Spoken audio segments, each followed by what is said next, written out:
Well, good afternoon from Washington, D.C.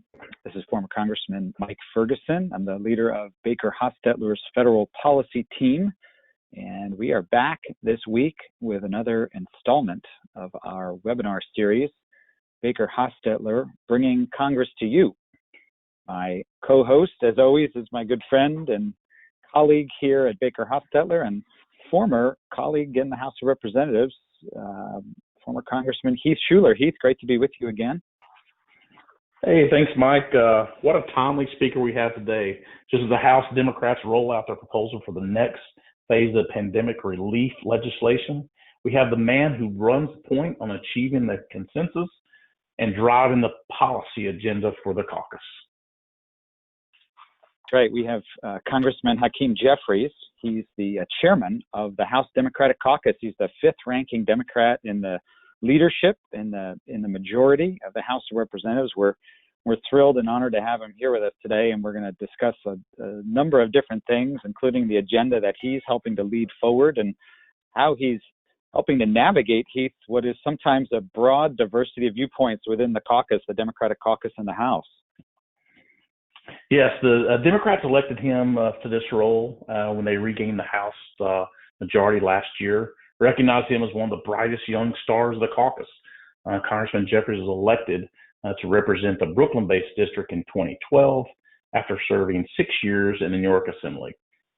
He previously was an attorney in the private practice and worked in the litigation department for Viacom and CBS.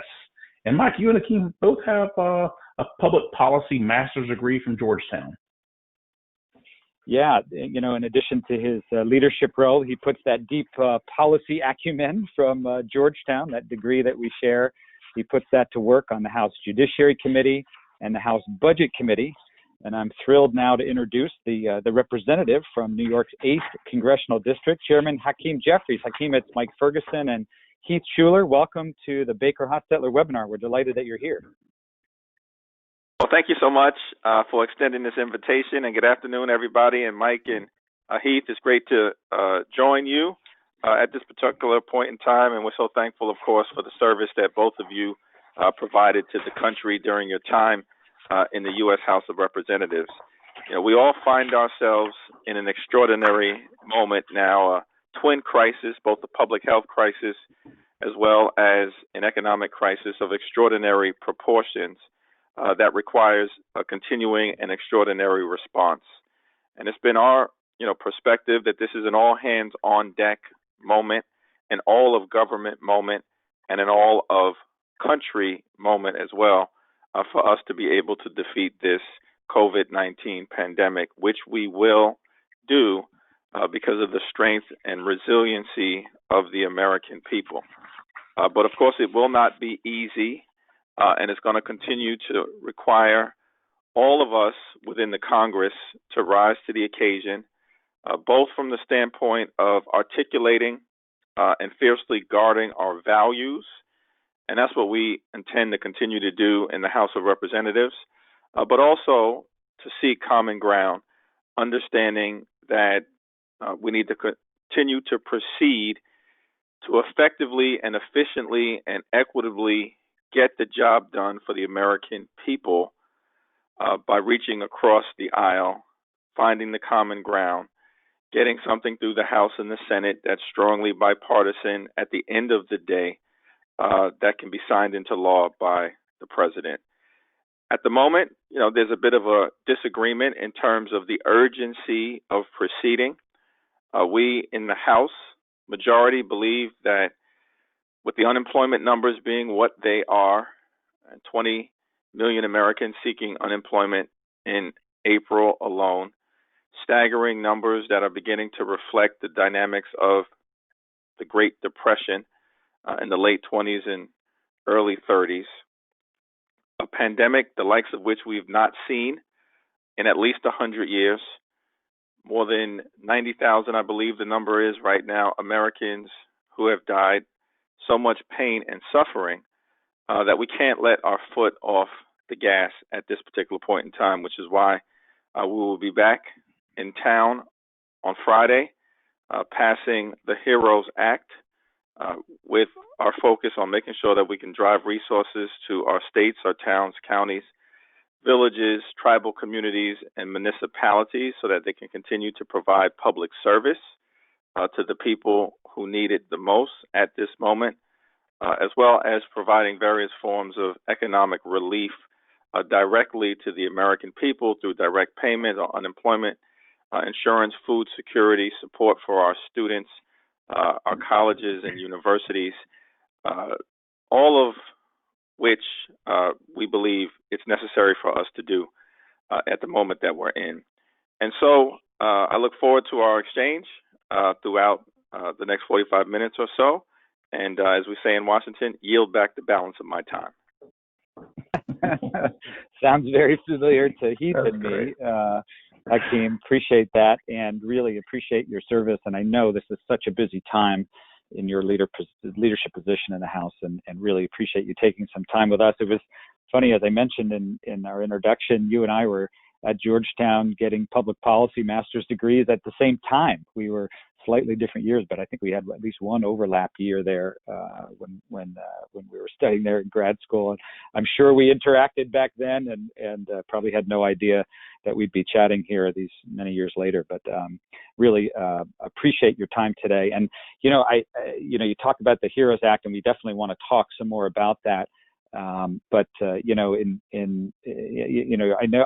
growing up in northern New Jersey, we of course feel like New Jersey was the center of the universe. And I know our friends on the other side of the river have a slightly different view of that. But certainly, during this pandemic, New York has clearly become the center of the pandemic impact here in the country. And I just wanted to start really locally.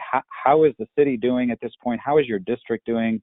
How are your constituents doing? And how have you been dealing with that very, very difficult impact, in your own communities in New York? Well, no, thank you, Mike, for your question. And one of the things about serving in the House, as both you and Heath know, is that it was really designed as the institution by the framers to be the closest to the people. Unlike the Senate with 6-year terms, and unlike, of course, the presidency, the House really was designed as that institution within our framework at the federal level to really reflect the hopes, the dreams, the aspirations, as well as, to channel the pain, the suffering, the experiences, the fears and anxieties of the people that you represent. So I think that's what all of us have been trying to do as we've been spread out across the country. Here in Brooklyn in the 8th Congressional District, it's a resilient community, but a resilient community, of course, that has been hit very hard. Just about every single person within the district, and I think it's fair to say within New York City, has been personally impacted by COVID-19 in some way, shape, or form. On the health side of the crisis, I think everybody knows somebody close to them who's either been infected or in some instances been infected and unfortunately passed away. That's just the nature of the magnitude of what we've all been dealing with, and certainly everyone has been adversely impacted as a result of the economic side of the crisis and things of that nature. But as I mentioned, in terms of our country being resilient, what I found here in New York City in the district, we were hit hard by the attacks on 9/11, knocked down to the ground. We got back up, and we were hit hard by the Great Recession in 2008, particularly with New York City being the financial capital of the world. Many people in the district I represent working in some way, shape, or form in that industry hit hard then, knocked down, got up.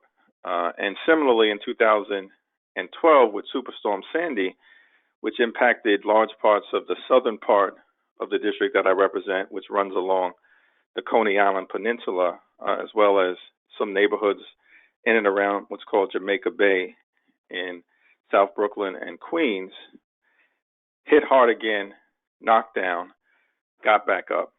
And so, we're used to dealing with some tough moments. This is an extraordinarily tough moment. We're all getting through it together. Hakeem, this is Heath. Thanks so much for being on the call. So many of our colleagues that Mike and I had the pleasure to serve with sings your praises there in Washington, and thanks for all that you're doing for our country and the work that you're providing. And it's greatly we're so happy to have you a part of the BakerHostetler seminar that we've been having over the last couple of months.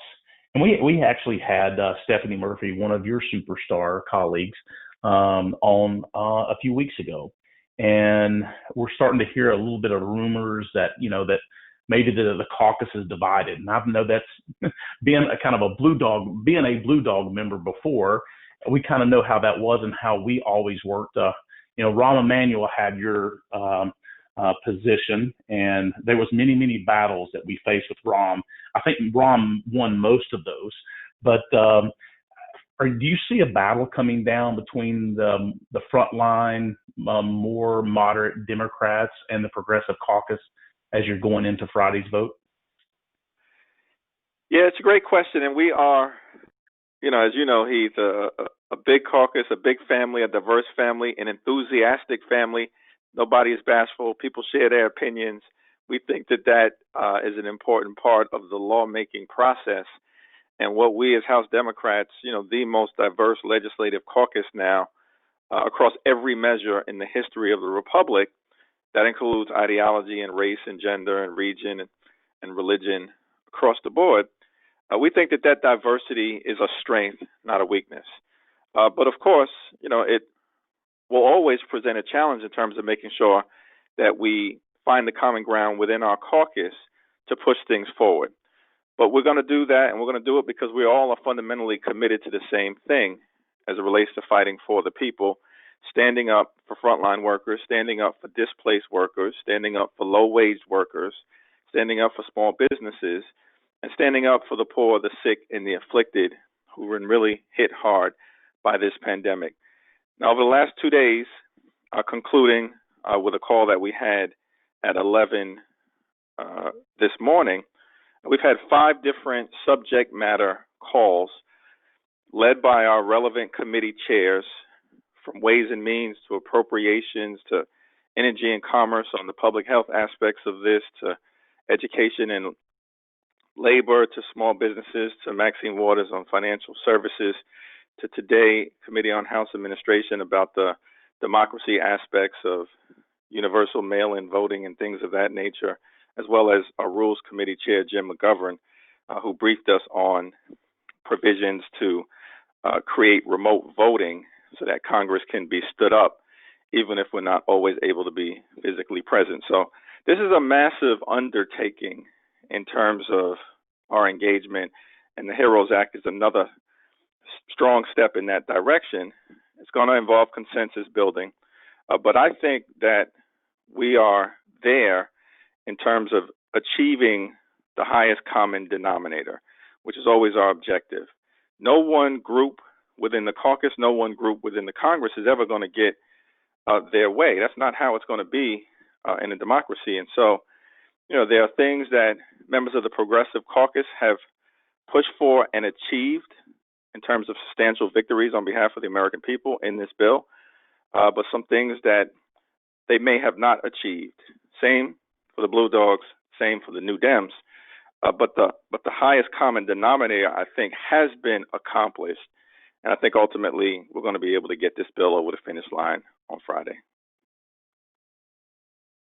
Hakeem, it's Mike. It's really interesting, and to hear you talking about trying to grow that vote, getting to 218 votes, which of course is the magic number in the House to get a majority of votes to pass anything. And it's always really hard when you're in the leadership in the majority, right? It's easy being in the minority in the House because you don't have to do much. You just have to, essentially, you can offer criticism or constructive criticism maybe, but you don't really have the responsibility to govern. And it's hard to be in the majority to have the responsibility to govern.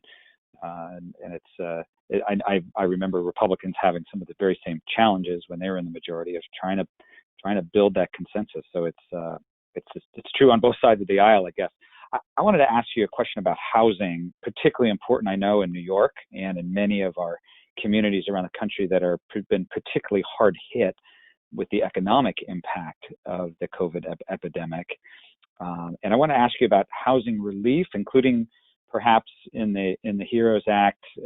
Is there some emergency expansion or consideration being given to some emergency expansion of the Section 8 program as an effective and viable part of a federal aid package? I know this is important to many folks in New York and other places around the country, and I'm interested to hear how you're thinking about that, and if you think that's something that will be included in the package and maybe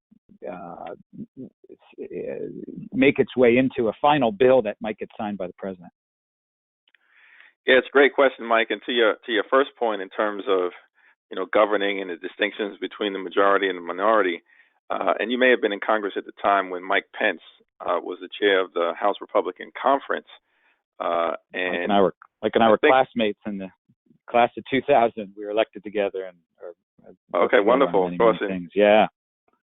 He famously once said, I think that the job of the majority is to govern.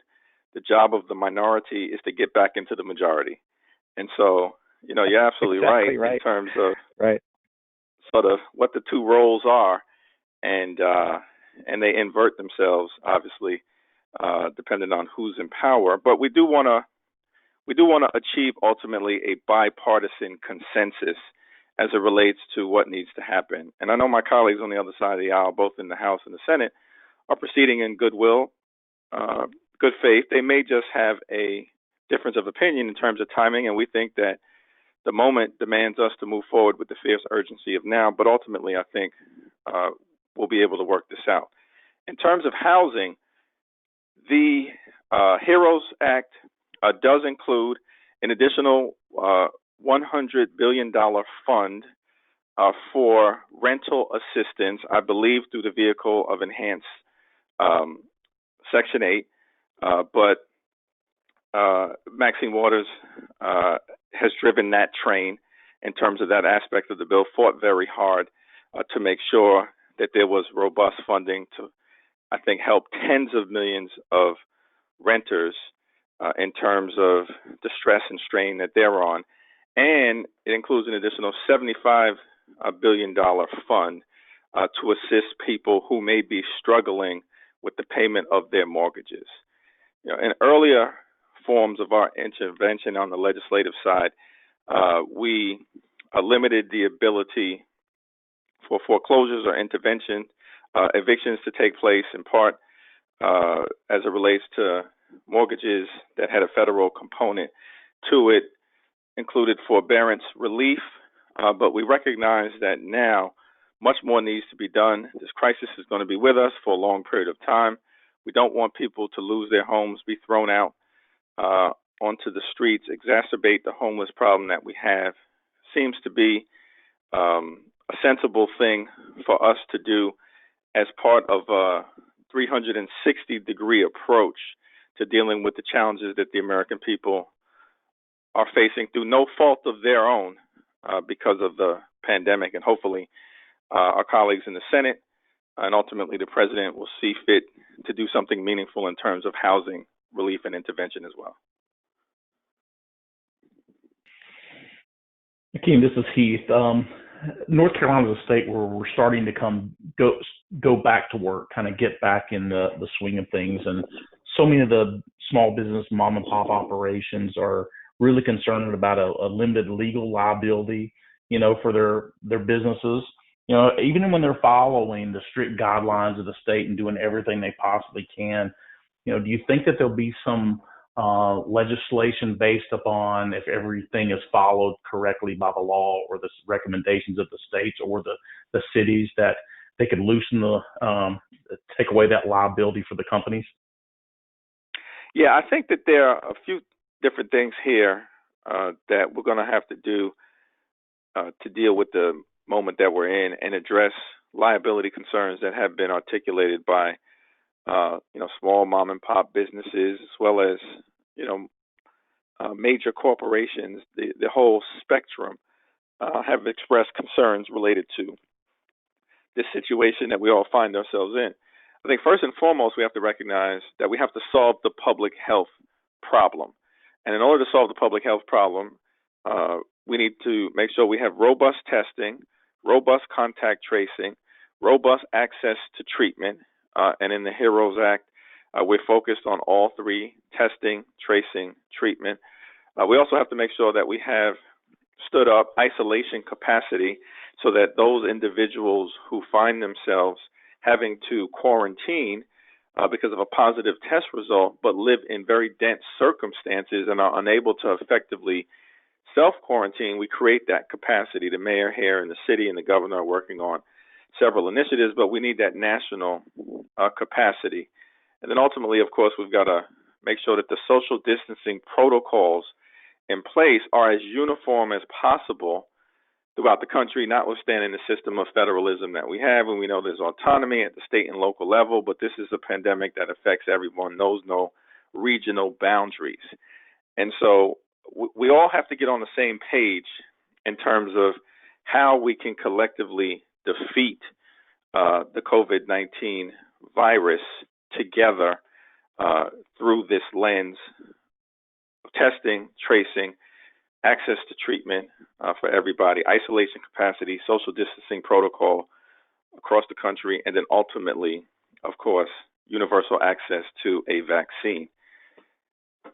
When that's in place, I think it's reasonable for all of us to have a mature conversation about the dynamics of a pandemic, which are obviously, Heath, as you know, an extraordinary event, and for the reasons that have been articulated by you in terms of some of our smaller businesses, concerns that are legitimate about liability exposure. In the aftermath of September 11th, Congress, with the help of both of you, worked on a variety of different things to meet the moment. Of course, there was a terrorism risk insurance program that was stood up, recognizing that entities would otherwise have challenges with insurance in high-risk jurisdictions that were at risk of a terrorist strike, and so we needed to stand up a different program. That was done. The Zadroga Act was passed to make sure that we were providing health care benefits to our first responders who were being sickened because of exposure to toxic gases and things of that nature, and the work that they did on September 11th and thereafter. And then, of course, we stood up the 9/11 Victims Compensation Fund, recognizing that the traditional legal system, the traditional liability system, couldn't handle the volume that came out of 9/11 in terms of pain, suffering, and death. And so the Chairman Nadler of the Judiciary Committee has said that he believes we've got to look at what was done in the aftermath of September 11th and figure out what makes sense to do as a result of this pandemic, recognizing that it's an extraordinary event. I think what Mitch McConnell has suggested is just some form of blanket immunity makes no sense, because part of the liability system is designed to incentivize safe behavior that protects the health and well-being of the American people, the American worker, the American consumer. And so we don't want to create any disincentive to make sure that our businesses are being as safe as possible. But we also, I think, have to recognize, similar to what happened in 9/11, that this pandemic is an extraordinary event and may require standing up a different system to both provide fair, just compensation to those who have been impacted, but perhaps be open to doing it in a different way than what is traditionally done outside of the context of a pandemic. So Hakeem, seems like, at least what I'm hearing is, there might be a little bit of light at the end of that tunnel in terms of a conversation on that particular topic. You know, we've seen in the news reporting, there's sort of red lines of one side wants this and won't back off of that. The other side wants something else and won't back off of that. Sounds like there might be a conversation that could be had on legal liability, and you've talked about that a little bit.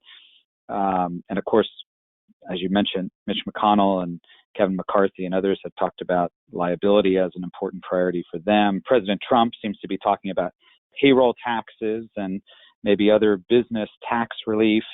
A lot of Republicans are talking about maybe sort of a wait and see approach to see how the massive programs in the CARES Act, how they're working, how's that panning out, what might need to be changed. What is your sense of, first, a timeline of how all these negotiations and back and forth might take place? What is a timeline for maybe passage of a package that would be signed into law? And what are you most optimistic about in terms of elements where there could be real bipartisan agreement? Is there anything out there that you feel like are easier things to do rather than some of these harder things that might require some real tough negotiation? Well, I think from a timeline standpoint, if you look at the COVID 3.5 bill, sort of the interim emergency relief package, that was the most recent bill that was passed, the fourth in a series, but some refer to it as 3.5, is that from the time that Senator McConnell went to the Senate floor and asked for unanimous consent for an additional $250 billion into the Paycheck Protection Program, through ultimate passage of the final product, which was about $484 billion and included $100 billion for hospitals and the public health system and testing, things of that nature, and additional funds for our mom and pop shops and women and minority-owned businesses that he didn't initially think was necessary, but ultimately agreed to. From that first moment where he sought unanimous consent and it was rejected to the moment that the bill was signed into law by President Trump, took about 2 weeks. Now, we, of course, are pushing forward with a $3 trillion bill, substantially more than COVID 3.5, which was largely focused on small businesses, so it could take a little bit more time. But I think this is a matter of weeks, not months, in terms of Congress having to act, with the first step being taken by House Democrats in the HEROES Act in the next few days. There seems to be an emerging bipartisan consensus as to the need for Congress to do something meaningful to help out our towns, our cities, our villages, our counties, localities, and certainly our states. Both Democratic governors and Republican governors have expressed support for what we are doing in the context of the HEROES Act. In fact, it was the request of the Democratic Governors Association, as well as members of the Republican Governors Association, to include a $500 billion fund just for the states. And that's exactly what we've done here. And there have been bipartisan coalitions of mayors and county executives who have expressed public support for the provisions in the HEROES Act that would provide relief to our cities, large ones as well as small ones under 50,000, and our counties as well. So, notwithstanding some of the saber rattling that we've seen coming out of the Senate in terms of these states to just declare bankruptcy, which makes no sense for a variety of reasons and would probably send the economy into a spiral in the wrong direction, which is exactly the opposite of what President Trump wants to see. Understandably, we all want the economy to recover as quickly as possible. I think that that we can achieve consensus there. Of course, Mitch McConnell, who's a master negotiator, from his perspective, will try to extract a price, and he's at least now suggested that blanket immunity is that price that he thinks is necessary. I think that's an irresponsible exchange. We have to look for, we have to evaluate the merits of every single component of our intervention on its own and then see how it works together, as opposed to horse trading. This is not a moment for horse trading. This is a moment for substantial, comprehensive, compelling intervention on behalf of the American people. That said, I do think that the fact that Congress has passed in relatively record time 4 bills all strongly bipartisan, ultimately signed by the president with substantial negotiation led by Treasury Secretary Mnuchin, that at the end of the day, we're going to arrive at a place where we will be able to pass a strongly bipartisan fifth bill and get it signed into law by the president. Can I just follow up? That's a very, very interesting. Can I follow up on the HEROES Act on the census? We've gotten some questions about the 2020 census, which of course is underway. You have a title in the HEROES Act, a section on the census, because of there's funding issues. There are some statutory deadlines that are being impacted by the pandemic. Are the changes to the census and the provisions in the HEROES Act and the census, are they bipartisan issues as well? How do you see that playing out, and why is that necessary for our listeners? Yeah, well, certainly it's a constitutional requirement, as we all know, that the population be counted every 10 years pursuant to the vehicle of the census, and we were sort of in the midst of that starting, April 1st being Census Day. And a few weeks prior to it, the pandemic escalated in terms of its obvious impact on the American people.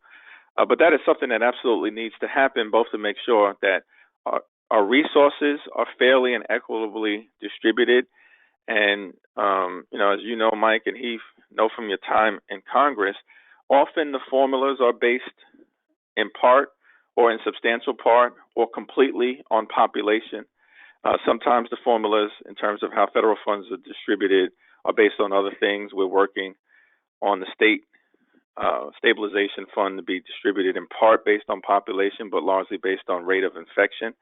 But that said, having an accurate count is important to make sure that we are effectively delivering resources to the American people to meet the needs of the American people where it's the greatest. And then, of course, in terms of legislative reapportionment, both for the House as well as for state legislative bodies across the country, the census is necessary to be done. The president has had an interesting relationship with the census over the last few years in terms of at least initially demanding that there be a citizenship question. The Supreme Court went in a different direction. Ultimately, the Department of Commerce, Department of Justice stood down on that. It's my hope that we can arrive at a place where we can recognize that the census is going to have to be done a little bit differently now because of the inability of enumerators to go door to door safely at this moment, as was the plan under the original timeline. But that we don't want to abandon that completely. We want to make sure that we can make adjustments, but still make adjustments in a way that the census can be completed in a timely fashion. It's going to have to be bipartisan agreement, as with everything else, in terms of what ultimately makes it into something that gets to President Trump's desk. But there should be no reason at this point for the census to be politicized, and hopefully we've gotten past that after the Supreme Court weighed in terms of saying that they were not prepared to sign off on the citizenship question, and we can just focus on what makes sense based on a safe, comprehensive execution of a census in the midst of a pandemic. Hakeem, what can Congress do to, kind of press forward of the significant improvements of the testing and also tracking? We're seeing what's happened in Korea right now, South Korea, how they're able to work on some tracking processes and procedures. Is there any monies in this legislation to be able to help either of those processes? Yeah, so we included $25 billion in COVID 3.5, the last bill that we passed for testing. We believe an additional $75 billion, I think, is necessary to take us to $100 billion. That 75, I believe, is allocated in the HEROES Fund to make sure that from a resource standpoint, there should be no challenge that we confront as a country to make sure that we have as comprehensive a testing scheme as necessary. And then another aspect of the legislation is that we want to stand up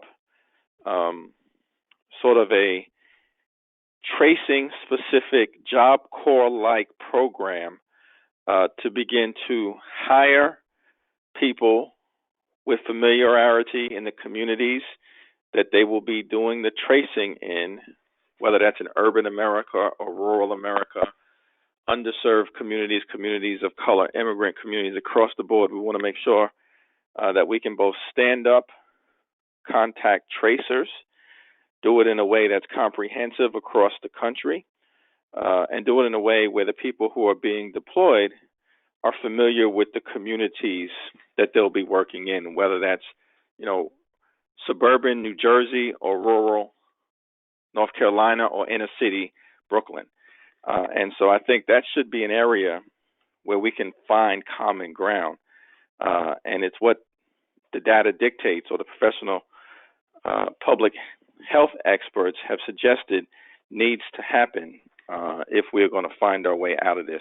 Because the bottom line is that this pandemic is not over for any of us until it's over for all of us. And that goes not just to any particular region in the country, that's for the entire world. But of course, we have to solve our challenge here. But keeping an eye on the reality that we have to conquer this, as was done with Ebola, before it overwhelms all of us. And so hopefully on the testing and the tracing piece, there really should be no partisan lens through which we look at doing the right thing here. And now that the White House appears to have been impacted at 1600 Pennsylvania Avenue in the West Wing, maybe there's a greater degree of sensitivity as to making sure that we have an appropriate level of testing available for the American people. Not the daily tests that take place at the White House, but an appropriate level of comprehensive testing seems fair for everyday Americans. Hakeem, you talk about how this is a global challenge. I want to ask you two questions that are sort of related, certainly related in many people's minds these days. It's certainly, first is our relationship with China. The U.S.-China relationship, of course, is complicated and has gotten more complicated as a result of the pandemic. I want to ask you first, how do you see the relationship with the United States and China changing as a result of this? And obviously a big part of that relationship is economic and trade related, and a lot of focus and attention these days on the global supply chain and how that supply chain perhaps ought to be changed. And, there seems to certainly be at least some bipartisan interest in trying to bring manufacturing and supply chain processes back to the United States, especially for some of our critical supply chains, maybe medical products and pharmaceutical products. A lot of hot rhetoric out there. Certainly, I know a lot of hot rhetoric from Republicans, some from Democrats as well. But one, what are your thoughts on the U.S.-China relationship? And two, what are your thoughts on the global supply chain and efforts these days to perhaps bring some of that back to the United States onshore? Yeah, it's a very important question, and I think hopefully we can achieve bipartisan consensus here that from a national security standpoint and economic well-being for the great American middle class and those who aspire to be part of it standpoint, and from a public health standpoint, we can't continue to do things the way that they were being done in terms of our manufacturing largely being outsourced to places like China and the supply chain being so linked to places like China. Certainly in the context of essential supplies and medical supplies and things of that nature. But it's my hope, at least speaking for myself, that this moment will cause us to do a reevaluation of what has been impacting the changing dynamics for the great American middle class that was built in the aftermath of World War II, the greatest middle class in the history of the world. And the fundamental American contract is that if you work hard and play by the rules, you should be able to provide a comfortable living for yourself and for your family. And yet, even prior to this pandemic, public opinion surveys had revealed that half the American people, this is north of 160 million, could not afford a sudden, unexpected $500 expense. For instance, your car broke down. We're in the middle of a pandemic, and everybody's been adversely impacted. And so it's revealed some deep flaws in where we are as a country in trying to ensure that everybody has a real shot at that middle class lifestyle, if not beyond. And a lot of that has to do with the fact that there have been some really seismic changes that our country has undergone over the last few decades. The globalization of the economy at the top of the list, the outsourcing of good-paying American jobs, poorly negotiated trade deals, seems to be bipartisan consensus there. Certainly the president's perspective is in line with the perspective of House Democrats in terms of trade deals from the past. The dramatic decline in unionization from where we were in the 50s or 60s to where we are right now. And then, of course, the rise of automation, which has its benefits, and we're seeing that now, and certainly the digital infrastructure that exists has to be built up even greater than it is right now. But we're all thankful for the fact that we're not just sitting in front of a 13-inch black and white television screen, which we may have been doing, or at least I would have been doing had this happened in the 1970s when I was in Brooklyn growing up in Crown Heights. So, but the rise of automation has had an impact as well on sort of our manufacturing jobs and good-paying traditional American jobs, certainly in parts of the heartland of the country. And so look at those five factors. We were already in a situation where we needed to figure out how to do things differently. And maybe it's the case that this pandemic and the dynamics that have been spotlighted because of the supply chain issues that you make reference to and China's dominance in that area and all of our manufacturing jobs having been transformed to other places, that maybe from a policy standpoint, we can say, you know what, this is not the best thing for us as a country. And I certainly hope that that's going to be part of the conversation once we come out of the immediate moment of the pandemic that we're in. Yeah, you know, another middle class issue and that you talk about, a lot of people have been talking about our pension plans. Obviously, this has impacted people's economic situations in so many ways, including how they're thinking about their own planning for the future, their own retirement savings. Employer pension plans have very significant challenges now in this crisis, and there have been some proposals, Democratic proposals, I believe, in the HEROES Act that have included provisions for both multi-employer and single-employer pensions. How optimistic are you about those specific provisions making its way into a final package and having some bipartisan agreement?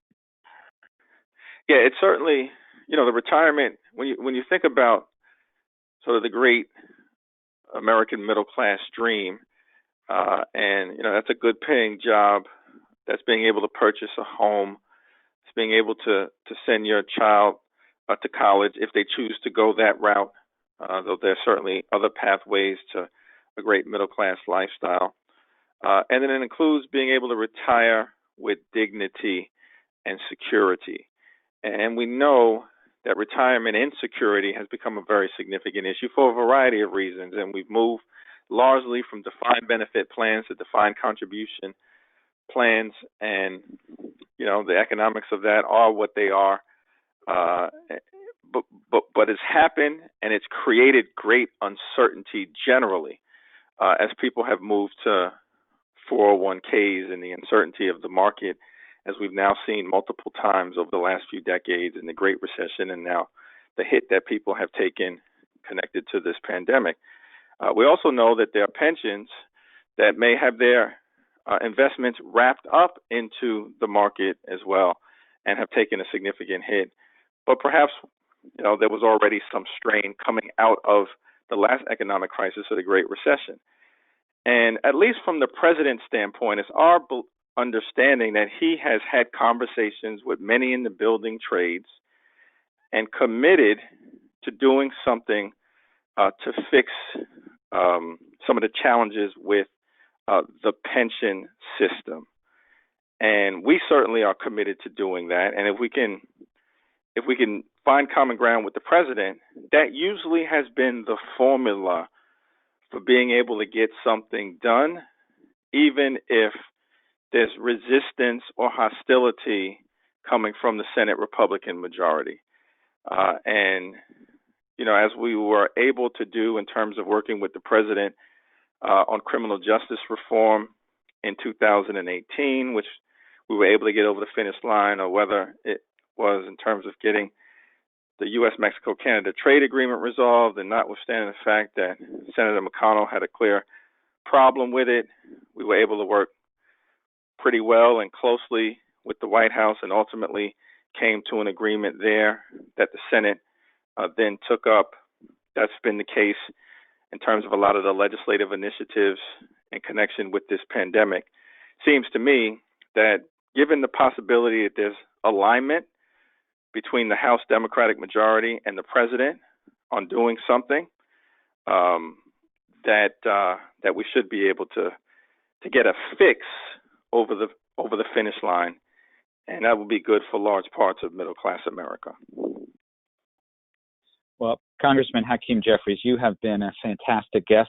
It's been such a pleasure to have you on this webinar, and we know that you have a lot of discussions going on and a lot of work to do as you are bringing votes together to pass the HEROES Act later this week. And we're very, very grateful for you to make time for us during this very busy week. We know it's a really tough time in New York and a tough time in your district, but our very best wishes go to you and your family, to your neighbors, and all of your constituents in New York as well. You're in all of our hopes and prayers to get through this very quickly. Heath and I are going to have a couple of closing comments here, but we very much appreciate you being on the phone with us today. Well, thank you so much, Mike, and thank you, Heath. It's a delight to connect with both of you, and certainly with the BakerHostetler family. It's a great firm, and it's an honor to be able to do it. Thank you, Congressman. Thanks so much. Greatly appreciate Thank you. Thanks for your leadership. Take care. Stay safe, everyone. You too. Thank you. So, Heath, we're going to have two awesome guests next week. We're going to continue with a doubleheader next week, one from each side of the aisle. Yeah, we have two awesome guests next week. Obviously, after Congressman Jefferson, he actually previewed the House bill that they'll look to pass at the end of this week. Going into next week, we'll kind of a bipartisan view in the Senate of what next steps would look like. Yeah, we're going to hear from one senator from each side of the aisle next week. We're going to hear from actually Chairman Jeffries' Senate leadership counterpart, Senator John Barrasso, who's chairman of the Senate Republican Conference. That's going to be on Tuesday next week, May 19th at 4 o'clock. He's known as Wyoming's doctor. He's a physician and in the leadership of the Senate. So I think he'll have some really interesting insights for us about how legislation will be moving forward. We're also going to, very excited, keep a lookout. We're going to have Senator Cory Booker from New Jersey, my home state, on an upcoming webinar as well. So look for those invitations in your email inbox in short order, and we'll look forward to having our audience join us for those two really great webinars next week as well. And Heath, as always, until then, wishing you and your family well. Thanks, Mike. Same to you, and best wishes to all of the audience and the Hostetler family. All right, this is Mike Ferguson again. Thank you, and good afternoon from Washington, D.C.